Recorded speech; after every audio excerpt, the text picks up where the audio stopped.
In this video, you are going to learn how to change the default font in Microsoft Word. Let me open my Word document. Just click on over here and click on blank document and you will see default font is Times New Roman and the size is 12.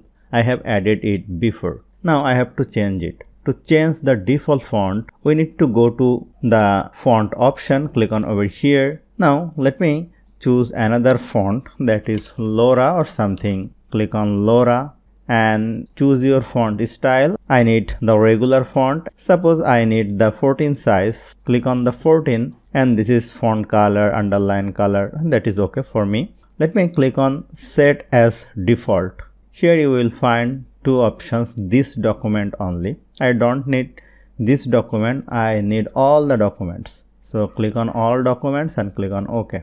Now let me close this window. I don't need to save it. Now if I again open Microsoft Word over here, click on blank document and you will see the magic. My default font is Laura and the default size is 14. If I write over here, you will see this is okay for me. So hope you found this video helpful. If you like this video, please share this video with your friends and family and don't forget to subscribe. Thank you.